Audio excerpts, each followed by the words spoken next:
from the Akshar Foundation. Um, she is actually an educator.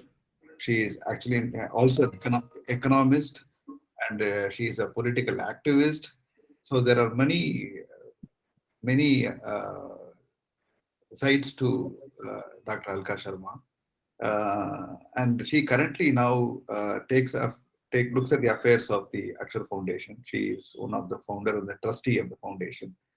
What is very interesting about this talk is the fact that as we were looking at bringing a whole lot of variety of context in our sessions, we thought that there is one thing that we need to do is explore events that happen in far and wide geography. So we found this very interesting that this is happening in Guwahati.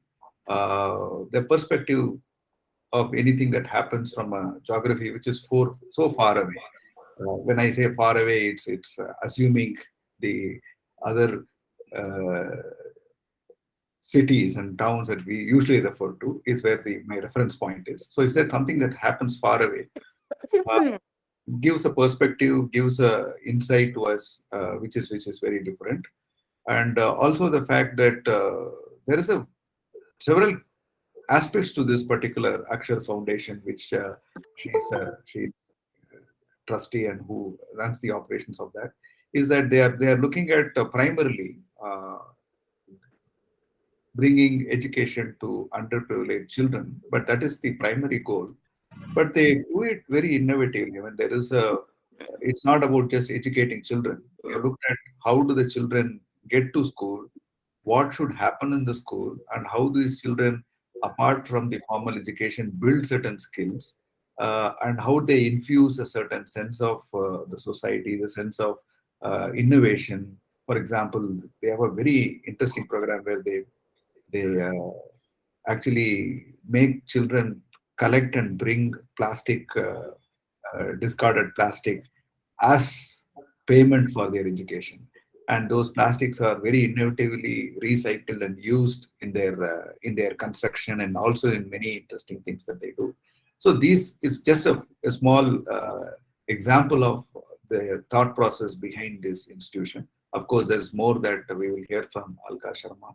I think that it's going to be very interesting for the community to get exposed to things that happen, especially in a different geography and also in a context which is very, very close to all of us, and we all somewhere or the other very interested in education. So with that brief introduction, I would like to hand over the session to Dr. Alka Sharma. The session is yours. Thank you very much for very generous introduction, and good evening, everybody. Without wasting much time, let us get down to the topic. So today I'm going to tell you the Akshar story. And Akshar, as you know, is the alphabet, basically. So when I was growing up, we were given the impression that the social inequalities and the economic inequalities can be bridged with the help of education. In other words, education was sought to be a medium for upward mobility and for a person to jump from lower middle class or poor class to middle class and higher. But now it is very difficult. Now it is very difficult, and we feel that this is intergenerational cycle of poverty which needs to be addressed, and that can be addressed only with the help of good and quality education. This is the basic thing. And at the same time, the problems which we are facing, or the world is facing, they are very enormous and very complicated. The solution of which we may not be possible to design, but our next generation will be able to design. So for them to be able to design, what is important is what we teach our children and how do we teach our children. The education system has a lot of problems, but what we teach and how we teach is very important. So we have designed a model, we have designed a pedagogy which makes them ever interesting to learn new things. Like the desire to learn is kindled, because we feel that education, the process of acquiring education should be a very pleasant activity. And secondly, they learn activities like team spirit, working in a team, being sensitive to one's environment, and rather than being recipient, passive recipient, and rather than being empty minds and we being the teachers who put gyan in their empty heads, instead of that, we treat children as if they are they are productive and they are part of the ecosystem and they are helping us to solve the problems of the community. So with this background about Akshar, I request Mr. Ravi Krishnan to play a video, please. Yes.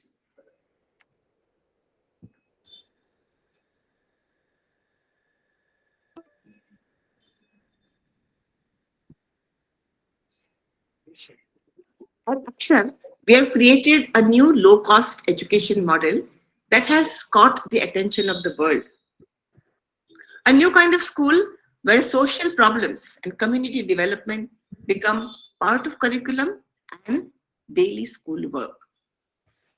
At Akshar Foundation, Video is not seen. You are not able to see? No, we are not able to see video. Okay, okay. Just a second.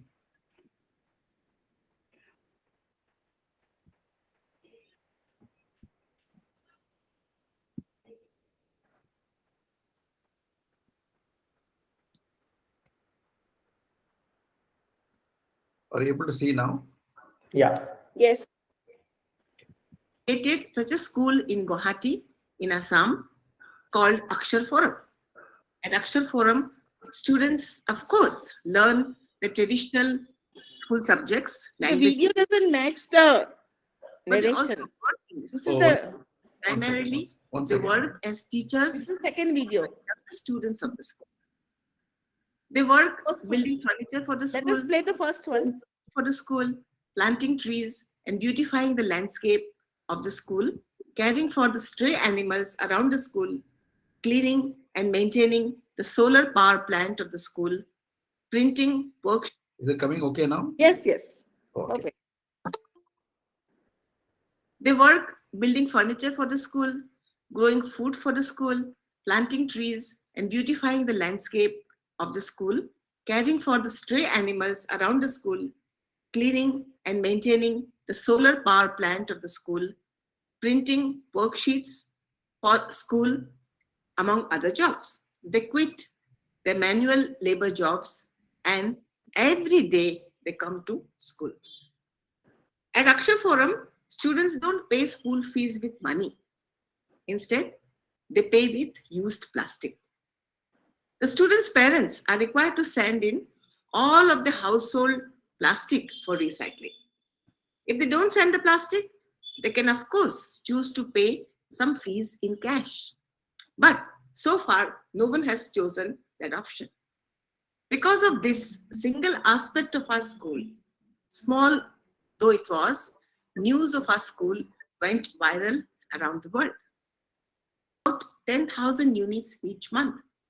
More importantly, we have instilled a new habit in these families who used to toss or burn plastic to segregate cleaned plastic instead. This was a fundamental change in their behavior, something which can be quite difficult for NGOs or even for the governments to achieve. This picture was on Forbes, Time, BBC, Al Jazeera, CNN, and in local news outlets of almost every country. We were shocked. How could news of a small school in a village in Northeast India make the entire globe take notice?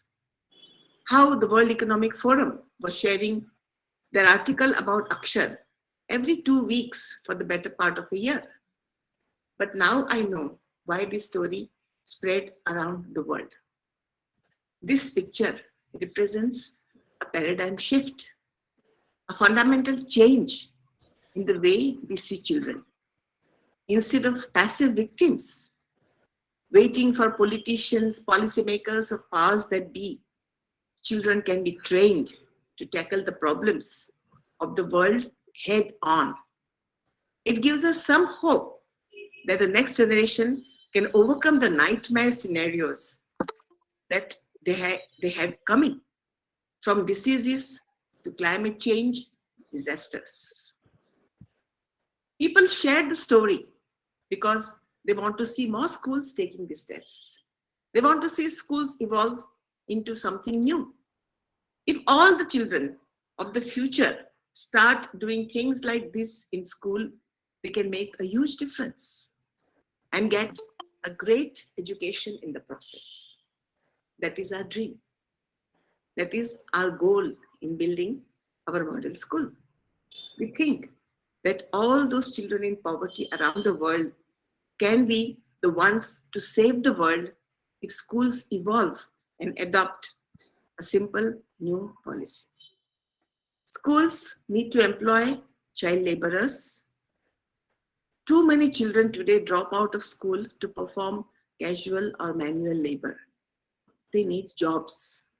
They need income. They need money to eat and clothe themselves. So let us employ them as private teachers for younger children. Employ them to grade tests and quizzes.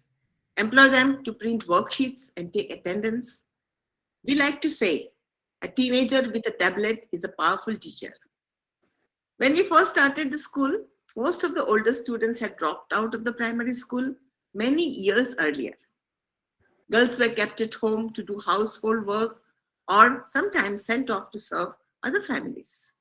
Kids who were lucky enough to have parents, the families expect them to be housekeepers or breadwinners by the time they become teenagers. So we told the parents, send your daughters and sons to school instead of manual labor, and they will earn money at school. And they started coming. We got dropouts back into the school, attending on time, every single day, and convinced them to abandon dangerous manual labor. In this new education model, which we call meta-teaching, adults teach older children how to teach and transform them into their teaching assistants. This way, every young student has daily private lessons from an older, caring, and paid student under the direct supervision of adult teachers. That one-on-one attention is the key to the growth. The hope is to replace the role that an educated parent would serve at home in middle or upper class family. The lucky ones have supportive, educated families at home, giving daily encouragement, helping them with homework at night, sending them to private coaching, and threatening grave consequences for failure. With this new model, we can make sure children stay at school and make sure every child has someone paying personal attention to their learning every single day. They earn extra money by teaching for 1 or 2 hours during the school day. Then on top of that, they earn extra pocket money after school by tutoring younger siblings at home, taking attendance, grading tests and homework, printing worksheets for the classes, teaching art, stitching and embroidery, recycling waste plastic into bricks, construction using the plastic bricks and cement, healing stray puppies in the school shelter and preparing them for adoption, landscaping and farming, and building furniture. They have had some first aid training by treating the maladies of stray puppies, and now we are fundraising for a small school health clinic where these two and the classmates will learn to measure blood pressure, administer CPR, clean and dress the wounds, and give basic first aid to the parents and the neighbors in the community. Some of them will become doctors, but probably most of them will be groomed as nurses, as technicians, as hospital orderlies, ambulance technicians. And aren't these also important to society? All these positions should be held by well-educated Indians. The last video I will show you is of Kumari sisters. Each sibling is coached by the elders every day at home.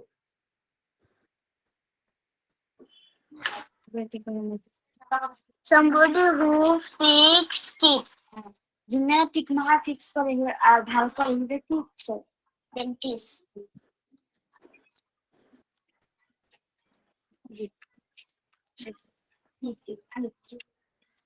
Itu क्या है? Mother मालिक हुई है?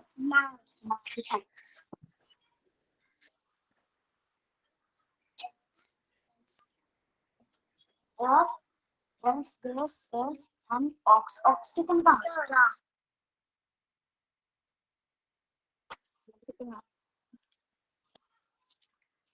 Your have five.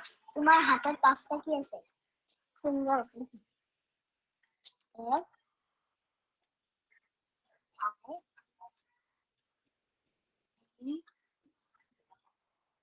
Now the youngest sister, the child of a snack cart vendor, can read better than private school kids her age.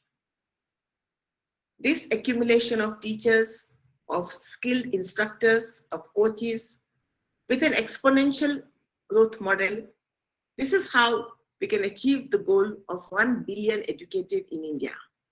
If school systems evolve, then maybe the next generation can heal the environment and break the cycle of poverty. And finally, achieve universal education. If schools evolve, we can ensure that this generation is equipped with the skills they need to overcome the coming crisis. We can teach them how to save the world. Please join us. Thank you very much.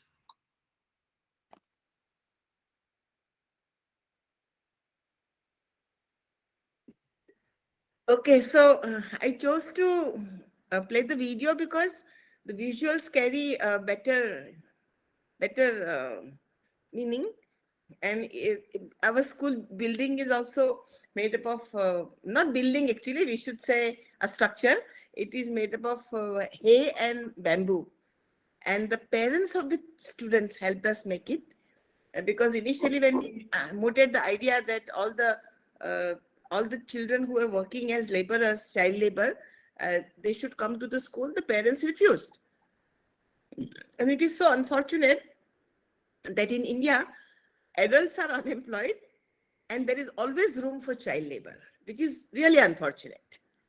So initially parents refused because they said the child brings in 500, 800, 1000 rupees per week, which is a great help. But then we said, no, send your children to our school, and before that help us build a school. So that when they help us build the school, they also the parents got some income, and we got a beautiful structure with the help of local raw material. So it supported our idea of restoring, having the ecological balance. So this was about our Akshar model.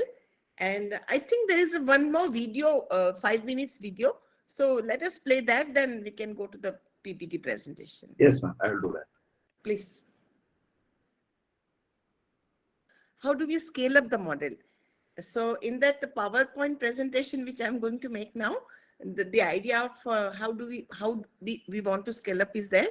But at this point, I would like to say that as our school got into the shape, we got more and more confidence, because initially, even for 20 kids, we had to go from house to house and request the parents that trust us. Your child will not waste his or her time. So initially it was very difficult. Now we have a long waiting list, and some parents who are educated and are well off from middle and high middle class, even they want to send their kids to our school, saying that the kids are enjoying the school so very much. So the journey for us was very interesting, and subsequently we were looking for scaling up part. So basically, when government of this Delhi Municipal Corporation approached us, we jumped at the opportunity, though it was difficult for us because we are based in Guwahati, and to work in Delhi meant that we required to stay there and to support a staff, and in the metropolitan city, so cost of living is very high. So it was a big drain on our resources, but still we accepted because we wanted to scale up. So we started work in one school in Delhi, South Delhi Municipal Corporation assigned us a school. And when there was a choice of the school, we told them that give us the trickiest school. So they were just laughing, thinking that normally NGOs look for little good ones. Why do you want challenging ones? So we said, no, we want challenging ones because that is where our real taste is. So we were given a school where children came from orphanage and from nearby Basti area. And initially it was very difficult. The school system in India, how it operates, orphanage, how it operates, and how the teachers behave when there is a feeling of entitlement, when there is lack of supervision, what things happen, everybody knows. So I need not go into the details. But within a very short span of time, the children started respecting us because of our attitude. And that was a turning point. Then even the teachers had to sort of accept us. And initially their attitude was that, well, this NGO, people are doing work, so let them do, we'll relax. So our idea was not to run the school, but to train the teachers to run the school in a better way. But the tendency was to allow us to do all the work. So that was one experience. And in the PPT, I'm sharing you how the learning outcome increased. That part is coming. At present, we are working in Assam on government. And the government of Assam has given us a responsibility of reforming 100 government schools. We have just begun with the first school, and COVID month and this and that. So the school started functioning from 17th of February. And so far we have got good results. There are problems, but we have got good results. So I think the PPT will tell a better story. We chose to put down everything in PPT so that it is there for record. And instead of saying in a live talk show, it is better that people quickly glance through what is our approach. Then we'll have a question and answer session. So can we have the PPT, please? Yes, ma'am.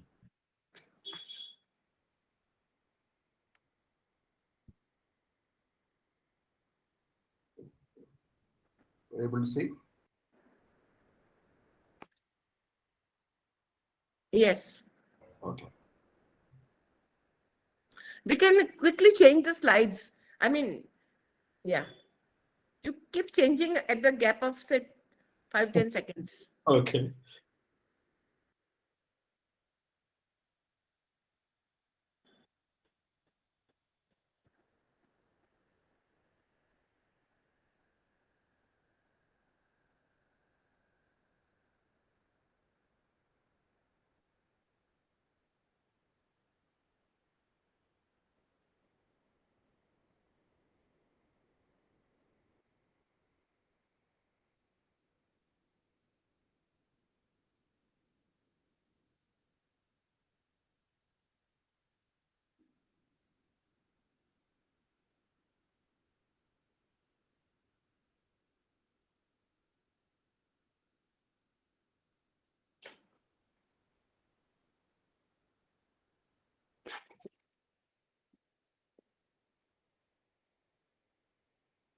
Yeah, I think these slides require a little bit of attention, especially because the learned gentleman had posed the question regarding scaling up. So our belief is that with one trained teacher, we can run a school of 100 students. How?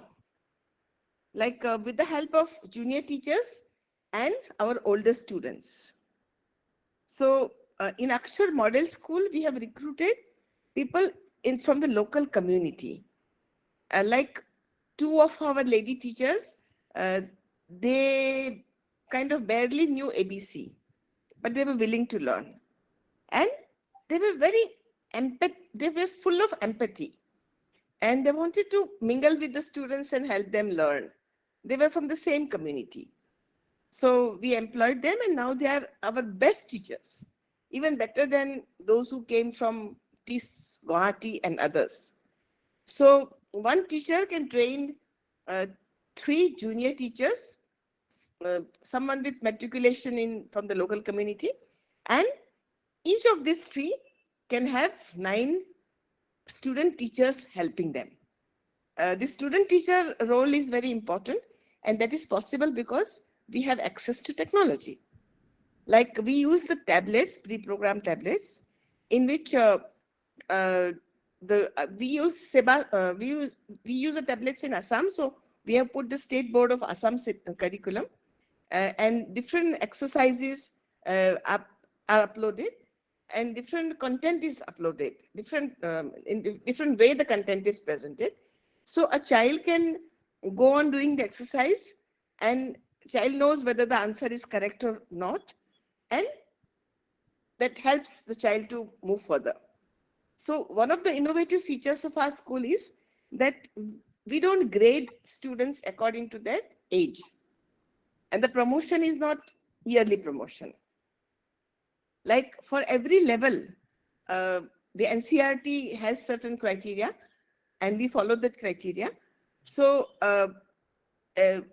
cutting the long story short, we have students who are in class in level 9 in maths, in level 8 in science, and maybe in level 5 in Assamese, and maybe in level 6 in English.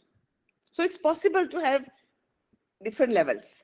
This helps because it helps us take care of very bright students as well as people who have slow learning capacity.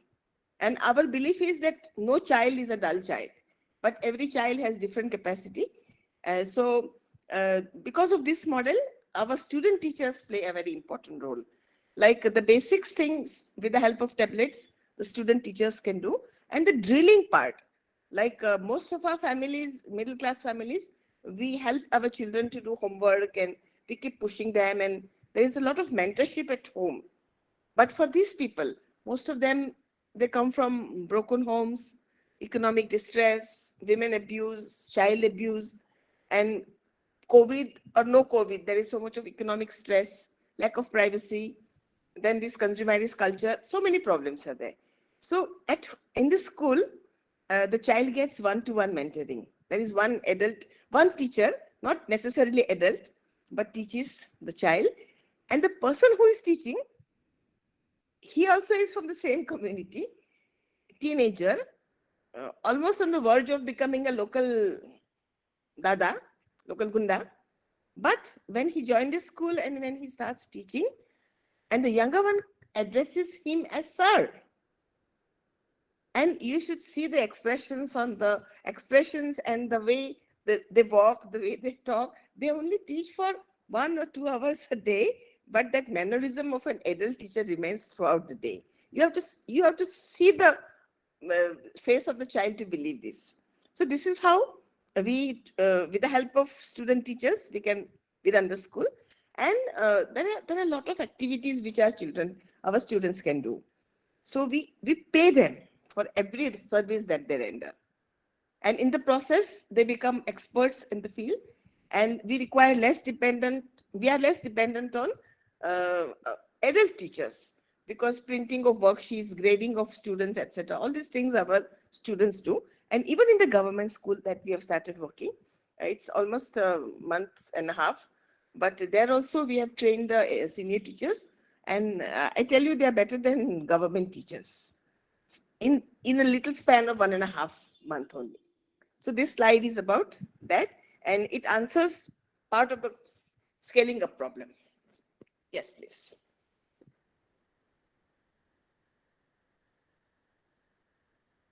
Yeah, this is also very interesting. Like Gyanadeep, who joined us at the age of 17, I think everybody can read that. I need not make the comment.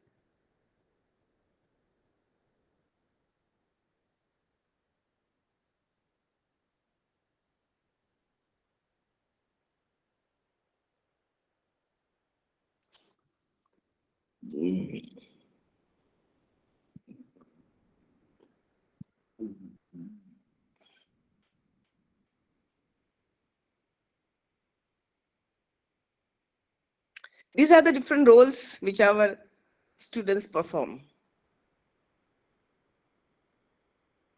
Yes, this is what I was talking about in Delhi, how the learning outcome has increased.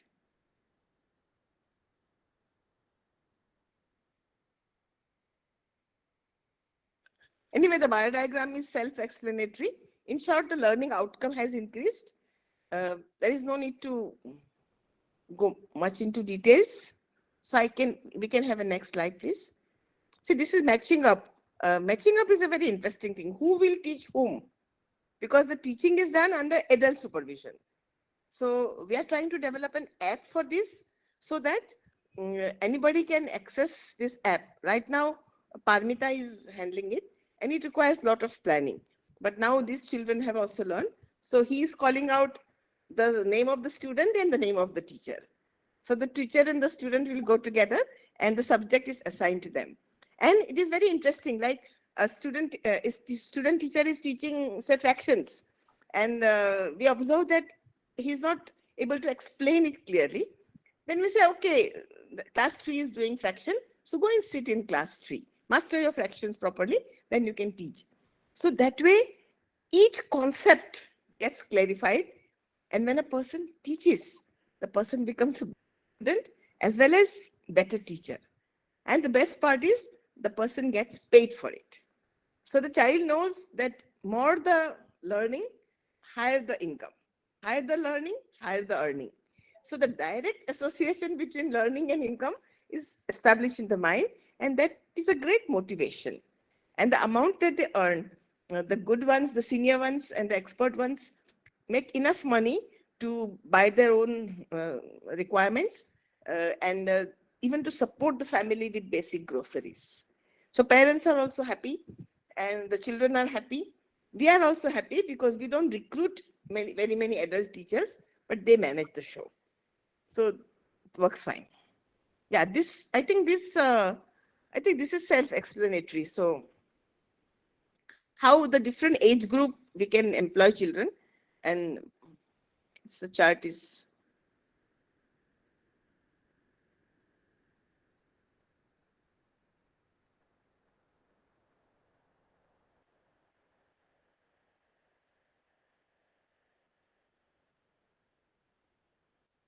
This is a plastic eco brick planter. We like to present this as one of the slides, though actually before this group it is not necessary, but sometimes one can brag about the connection with different groups.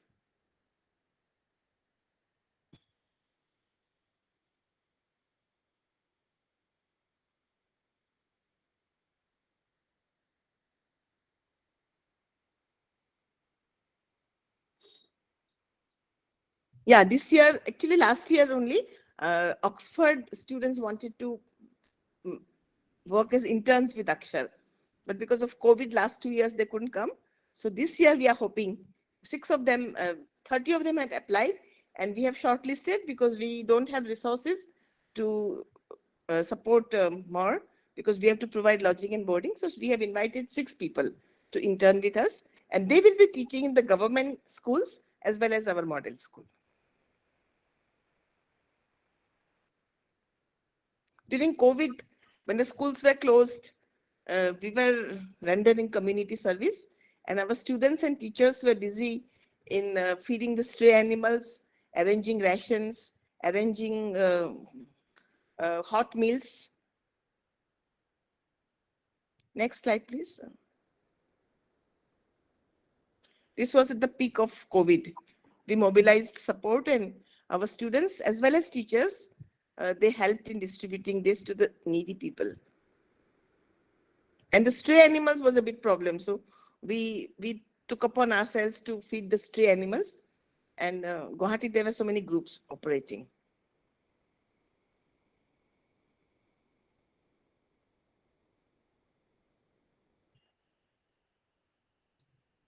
Yeah, this is important. This is where we need the help. Software development, yes. Designing machines for recycling. Like we do the basic recycling, but I'm sure there are better ways of recycling plastic. Our school is near Ramsar site, which is called Diporbil, and Guwahati Municipal Corporation dumps all the solid waste in the vicinity. So the wetland is also damaged, and the stink disturbs our school also. Hosting foreign interns and new partnerships with NGOs and companies. As I was telling in the beginning, that when diverse minds meet, innovative solutions come about. So interaction and networking with like-minded people, like-minded NGOs, companies help in exchange of ideas, and we can get help in cash and kind, or ideas, etc., or services in terms of hours. So that will help us grow. So this is what we expect. Yes, break them, teach them how to save the world. So this is the presentation. I think it covers more or less all the aspects. So I need not elaborate on any of these things. And I think, Ravi, can we go to the question answer session right away? Yeah. Let's. You may either post your questions on the chat, or you may want to ask Dr. Alka. You can please go ahead.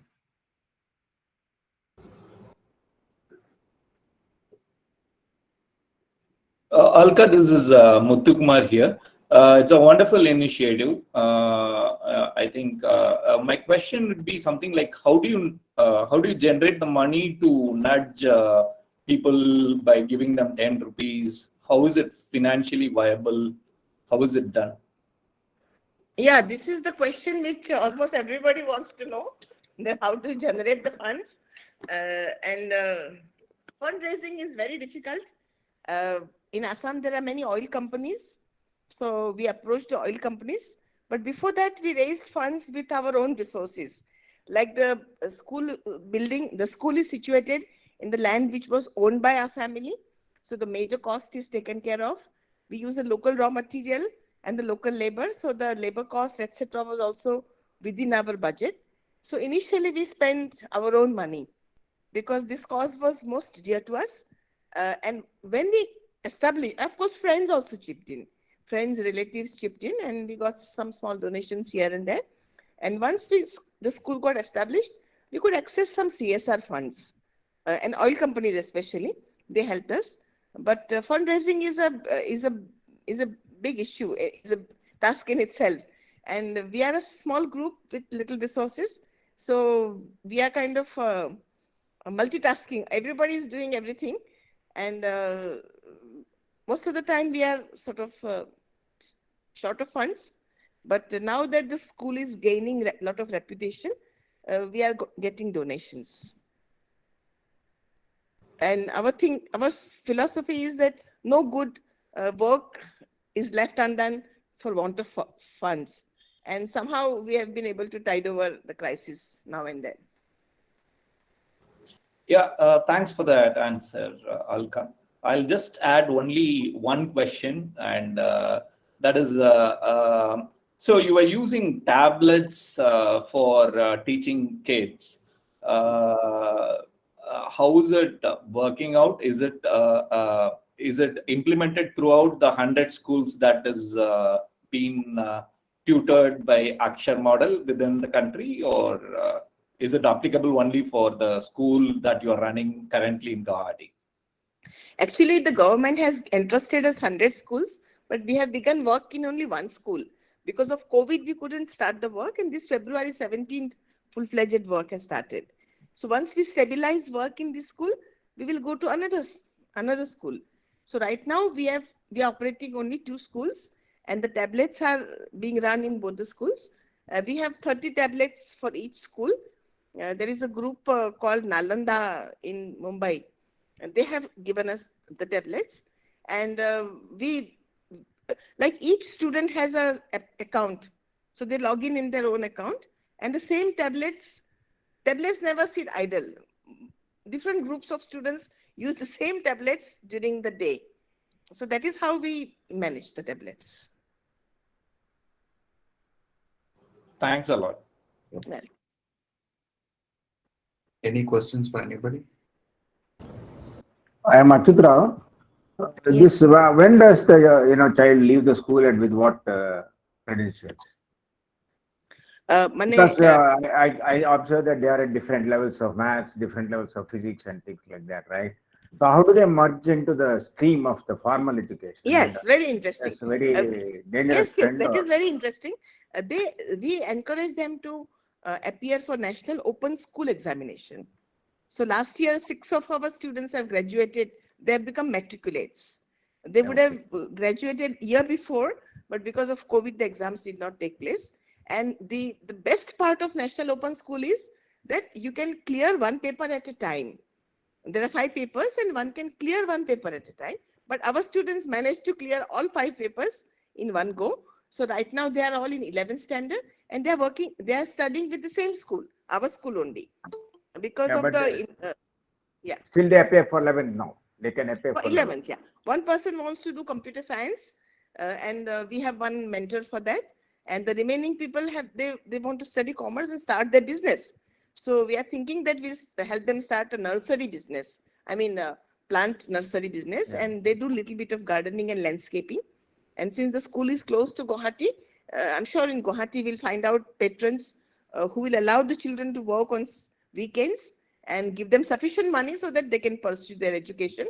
They can develop their business, supply small plants, take care of the garden, and help them make compost, etc., and teach their children, I mean, the children of their families where they work, how to garden, etc. I'm sure they will get enough money. But because of COVID, the whole thing was on a back foot. So now slowly things are picking up. So you deal only with the plastics, or are there any other materials? I mean, like for recycling? So today, the fees replacement is only through plastics, or suppose somebody brings newspapers or so many other things which also can be recycled. Actually, these families don't buy the newspaper. I mean, they hardly have money. They have no newspaper, so yeah, okay. But plastic they can collect from nearby places or hotels and things like that. So it's the easiest thing for them to get. And for us also it is handy because plastic is a versatile material. In fact, I would like to request the group to help us recycle plastic in different ways. Right now we are using in a very basic way without using any machines. But I'm sure there are better ways of doing it. So, and we have seen in internet, but we have not been able to devote much time. So this is the design part in which I'm sure this group can.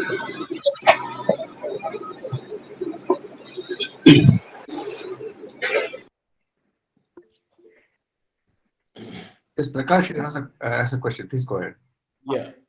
Hi, Alka. This is Prakash. Yes. And I don't have a question. I just have an appreciation for the work that you've done.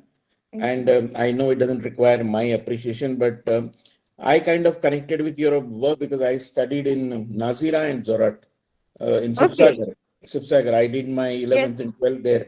And because it was in ONGC where my dad was working. So I understand when you speak about Assam and how eco-friendly and how sustainability and plastic, it is in their blood. But when I went through a presentation, I was kind of in awe with all the innovation that you've done. And one of the good ideas that I liked was that a same student could be in a different class. He could be in 11th standard for a subject, and then he could be for some other subject. He's in 7th. I think these are some very innovative pedagogies which you have evolved over a period of times. And I'm sure these answers didn't come to you on one go. But I mean, a lot of respect for your work, Alka. Thank you so much. Thank you very much. Thank you. It means a lot. Thank you. Chakku, you have a question? Chakravarti has a question. Rose Chakravarti, please go ahead. Again, Dr. Alka, no question. It's only an appreciation for all the excellent work all of you are doing. And, my takeaway is that wonderful aspect of collecting all the plastic waste and converting it into usable products. That's really phenomenal. We've seen some of videos earlier also. At the same time, again, like all the, it's a complete ecosystem, no? It's a complete thing, which is a holistic thing. And, that's really phenomenal. We work with we don't work, actually, we are in touch with a small Jilla Parishad school in Pune, if you're near Pune, Yes. which is Yes. Bablewadi. I'm very close. I'm closely working with Vari sir. You must have seen that Okay. school, no? Vari sir. Yes. Yeah. Also, very, very nice to see, similar concepts, but in a different Yes. color, and, and different funding from large agencies, and very, very nice. In fact, Pune is close to corporates. Na? Assam, there are hardly any corporates. So even Art Assam, of it is Living Foundation more is helping difficult. them, and their school, Yes. if you look at it looks like a school from Canada actually, but it's a Jilla Parishad school, but all the concepts are very novel and, very nice. And, it reminded me of them also. And of course, excellent work.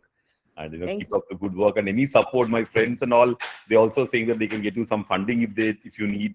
So funding possibility also are there, like our other alumnus who are watching along with me, Arvind Joshi, said that we will surely catch up. So please, share your email ID.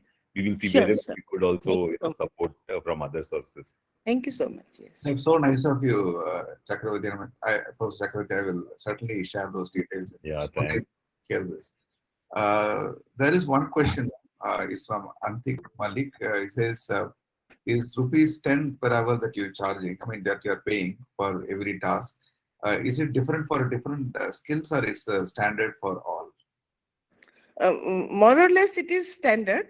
But when they perform exceptional work like teaching more than 2 kids and difficult concepts, then we increase their per hour. But for manual work, etc., it is It's a rupees 10. Yeah. Ashish Handa has a question. Ashish, go ahead. Namaste, ma'am.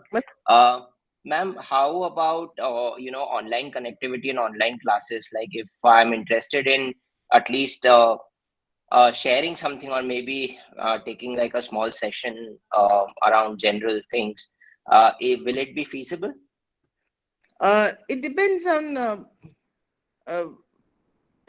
if the needs of the students coincide with what you want to teach, because as such our students are extremely busy, and generally we don't encourage awareness campaigns and things like that. The government keeps sending people for raising awareness, etc. Generally we don't encourage that, but I'm sure there will be some areas where online coaching will be very helpful, so at least to a segment of the students. So I'm sure we can work out, and if my email address, email ID will be shared, so that we can one-to-one we can communicate, and I'm sure we'll find out a spot for you where you can interact with our students. Okay, ma'am. Thank you. I'm sure after listening to you, there are many volunteers who may want to participate and collaborate. Yes. So that's very interesting. And Ashish is one representation of that interest, Yes, I guess. yes. Any more questions from anybody? We got about 3 minutes, so we can probably have some 2 to 3 questions. The efforts are excellent. Really initiative in the modern time. But as a child, I go back to, I'm 75 years old now, but these concepts were already there as a part of the regular formal education when I was a child. Correct. I had planted a coconut tree. I had made footmats as a part of our school. So it got lost somewhere else. I don't know. Though it was not an earning interest, because we are not looking at its earning part of it. But as a student, as a child at that time, I had gone through this kind of education in a formal way only, and it was all removed. For a period of time, drafts were removed, drawings were removed, physical exercise is removed. And this is really the bad part of the urban education today we have in our country. Very compartmentalized knowledge. Yeah, it's a life knowledge which was actually part of our curriculum. Formal education itself, it was a regular government schools where we had this continuously as a child. I'm talking about 1950s. This thing. Great. If I may say one last line, I would like to say that Lao Tse had said that the journey of thousands of miles begins with the first step. Yeah. So we have just taken one step forward. We have miles to go, but webinars like this and interactions with group as enlightened as this do help us to keep up the morale. But there are many, many problems at different levels. And of course, such interactions are great moral booster and battery charger, I should say. So thank you very much for having me today and giving me this opportunity to interact with this group. Good. Excellent So work. with that, probably this time we will just close this session probably a minute before the closing time. Yes. Actually, it's a wonderful session, Dr. Alka. I think Thank you. right from the time that we have been interacting the last month or so, you have actually pulled a lot of content together so beautifully and so well organized. And I'm sure that those who attended and those who are going to see the recording of this are going to get immensely inspired and probably look for an opportunity to connect with you, collaborate with your organization, and contribute in ways that they would want to. And it's a very eye-opening session, no doubt about it. And I think we will sink in and we'll start remembering this whenever we see any such initiatives or we see a school. I'm sure Akshar Foundation will kind of come in our memory. And so nice of you. And I know that's especially for someone who has to wake up at 4 o'clock every day, and this asking you to stay so late is. No, that is not the point. Initially, I just made that comment because I was yawning, so I didn't want you to feel that I'm getting bored. I know. I appreciate that. I appreciate that. And I actually, it's such a very, very inspiring and interesting session. And I'm very thankful to you on behalf of the entire IDC alumni. We thank you and wish Akshar all the best, and hope to see more and more interesting and highly scaled version of this program in across schools in this country. And I wish the team that is behind this whole initiative all the best, and hope to again invite you maybe in a different context, in a different time, and listen to this story again. Thank you so much, and thanks to all participants. And we will have the recording of this shared, and shall post the subsequent events that we have planned in the coming weeks. Thank you so much. Thanks to everyone. Good night. Good night.